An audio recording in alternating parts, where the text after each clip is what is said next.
You're listening to the official podcast of Asbury University, produced by students with God-honoring conversations that inform, edify, and encourage. This is Asbury. We explore culture and current topics through a Christian worldview, promoting a well-balanced life, and we empower our community to belong, become, and be set apart. I'm your host, Abby Lobb. Welcome to This is Asbury.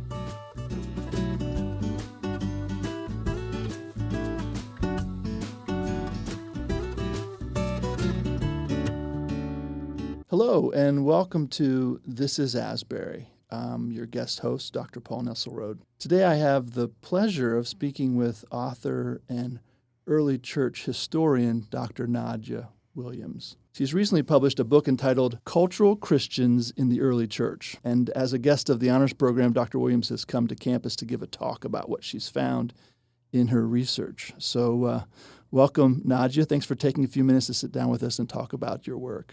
Thank you for inviting me. It's a pleasure to be here. Absolutely. So your fascinating book is about the surprising truth, perhaps, to me, at least, that what we might term today cultural Christianity is not merely a function of modern life. In fact, it was also part of the early church, both before Constantine, during those first few centuries that sometimes featured intense persecution, and then also after Constantine, when Rome was, quote-unquote, Christianized. And so chapter by chapter, you go through and show us how versions of unholy living practices that Christians are tempted by and end up accommodating to today were present in maybe different forms in the early church. Is that a fair characterization? And how would you sort of describe better, perhaps, what you're accomplishing in your book? Yeah, so I'm looking at assumptions. Up until a little over a year ago, I was teaching in the Bible Belt at a state university and, of course, attending church in the Bible Belt. And an assumption that I noticed both my students and people I knew from church had was that early Christians were so different from us, that they were holier, they were more countercultural because it cost you something to be a Christian in this age of persecution. I mean, you literally could lose your life over your beliefs, which is something just kind of unfathomable today for us in modern America, in our comfortable lives. And yet my point was that cultural Christianity, something that we see today in parts of the country where like everybody goes to church, right? It's just a normal thing. And yet you could see the phenomenon of cultural Christianity, even in the early church at this time when there was no benefit for you, like in practical terms, for being a Christian. But the point is, what I argue is that culture is what we live in. It's the air we breathe. I cite another historian who describes it as secondhand smoke. And so because of that, you just can't avoid it. And so cultural Christianity, it may seem shocking, but it's always the default in any period of the history of the church. Yeah, but it's easily missed because it's perhaps not, doesn't come through the lives of the saints, perhaps, and things like that. So as I think about the fact that we can't help but be cultural beings, and as I reflect on the topics covered in your book, my categorizing mind wonders if we could think about maybe at least three different ways this secondhand smoke of culture seems to seep into our lives of faith. I thought about the gospel plus something, like maybe nationalism, God and country, so where you sort of, there's nothing wrong with patriotism, but does it sort of, do we add that, and does that become a problem sometimes? The gospel minus something, perhaps the restraints on sexual behavior, or the gospel. A third category might be the gospel watered down, like where we compartmentalize faith and we say, well, I really can't do this as in my job. I'm not expected to think. I mean, it's just, I can't imagine how I could sort of act Christianly in this way in my work. So all three of those could be kind of different ways of accommodating to culture. Does that fit well with what you found? And if I can add a follow-up, if it does, I'm curious if a student of history might say, yeah, and one of those seems to be more pernicious than the others, or more pervasive, or more having more impact. I really like this categorization. I hadn't thought of it in those terms, but it does certainly fit the patterns that I've found.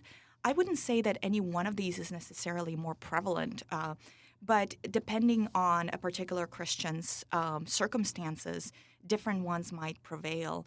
I think of Tim Keller's ministry, which was so much about combating the gospel plus something, just the idea that we always want to add something. Although also some of the gospel minus something really comes through, like you mentioned the sexual ethics today, that's a really common problem where Christians can say, like, well, we need to update the gospel to the 21st century. It's like, I have news for you. The gospel is timeless. That's the whole point. Like, God's truth does not need updating, quote unquote. But perhaps, especially for anybody who ends up working in a setting that is not a Christian setting, the compartmentalization aspect maybe is the most kind of the easiest to fall into in the modern life, because we don't live in, like, believe it or not, America is not a Christian nation. I know, like, we'd like to think, some people would like to think that it is, but really it's not. And so the question is, depending on where you work, and especially if you're a college student right now at Asbury and you're thinking, like, okay, I'm in this beautiful setting where I'm learning to, like, bring God into every aspect of your life. Well, that might not be the case when you're out of college. And the question is, how do you keep the gospel in front of you when you're working at a job that's very much in the secular world? That's hard. I know I struggled with that teaching at a state university, the question of how do I make it clear who I am in the classroom, but also realizing, like, that was a state university. And ultimately, it involved telling my students at the beginning of the semester, I would usually say, like, here's who I am.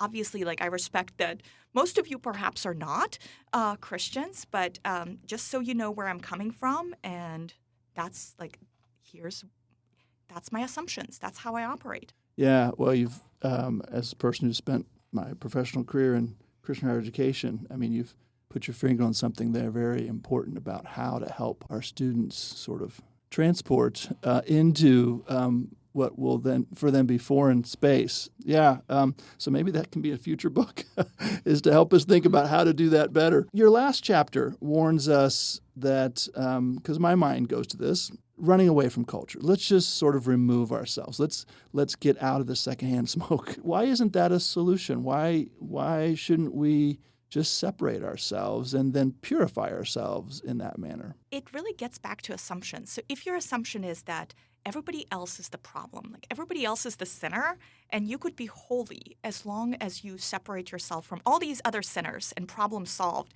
And by the way, the modern world makes it possible in a much more comfortable way than antiquity, where you had to go into the desert and be really uncomfortable for decades, as some desert saints did. Whereas today you can just, like, lock yourself in and, live off Uber Eats or something. But the point is, if you look at sin, the reality, the really painful reality that we struggle with, and really it's kind of uncomfortable to admit, is every single one of us is a sinner in need of God's grace. And if every single one of us is a sinner, then guess what? If you run away from culture, if you run away from other sinners, guess who's coming with you? You and your sin. And then you're all alone trying to deal with it without the sanctifying aspect of the church. So yes, it's easy to criticize others and say they distract us from holy living, but really sinners too. And that's where that's the reality of it, that we need other Christians to encourage us. Yeah, that pries right into that assumption, that self-serving assumption that we all tend to have. Excellent. Okay, I'm going to ask this tongue-in-cheek, but so one potential takeaway from your book is that we should just all feel a good bit better about our own failures to live fully into the gospel message and content ourselves with the realization that we're in good company with many Christians down through the ages. I'm guessing that's not your takeaway point. Tell us, how should we respond to your work? It's really uncomfortable to think about ourselves as sinners.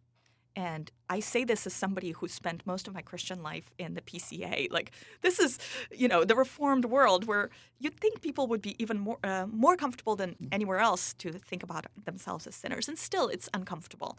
But that's really the reality. If we realize that all Christians, all of us, are on this journey of sanctification, then it should not surprise us that both early Christians needed that, needed God's grace, needed to pursue a life of sanctification, and we do too.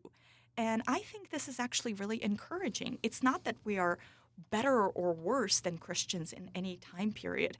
It's just that all of us need God's grace. Last question. As we move more and more into a post-Christian world, one recent that comes to mind, non-Christian writer, at least at the time she was non-Christian, I don't know, but she was bemoaning the demonstrable and seemingly inevitable slide of Western culture back into pagan ethics. And she wonders if we ever actually tried the Christianity that we're so busy currently rejecting. From your work, how would you respond to that idea?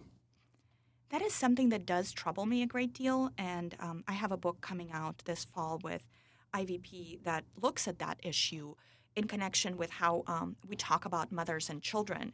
And if you've seen, like, there's so much snide language in the media about how, like, all those headings, like women who have children don't get as wealthy or not as happy, and so on and so forth. And it's one thing to debunk this, which people like Brad Wilcox have debunked this. Like, there's actual data showing that mothers are consistently, like, happier and more fulfilled than people who never have children or never get married, for example. But that's not the point. The bigger issue is the values, that we have a society that values work, values economic productivity over image bearers. And that's where the pagan kind of repaganizing language is really disturbing, because we're putting a price on human beings. And as Christians, of course, we need to remember that's where the Imago Dei comes in. And it's a reminder that any kind of valuing of humanity that we've seen over the past 2,000 years has been the product of Christianity. Whenever you're wondering, like, what have Christians done for this world? That's what they have done. 2,000 years of arguing in a way that no other religion, no other culture has traditionally argued, that every single human being, regardless of their economic productivity, ability or disability, gender, age, whatever, every single human being is a treasure in God's eyes. There is no other system in world history that says this. Yeah, and this is going to be featured in your next book. Do you have a working Yes. title for it, or a Yes. publication date? Tell us just a little bit more about that. Yeah, so the title is Mothers, Children, and the Body Politic, and it's coming out October 15th. Oh, fantastic. Well, thank you for your time. Thank you for your work, and blessings on you. Thank you. Thank you. Well, thank you so much for joining us for this episode of This is Asbury. To learn more about Asbury University, visit asbury.edu.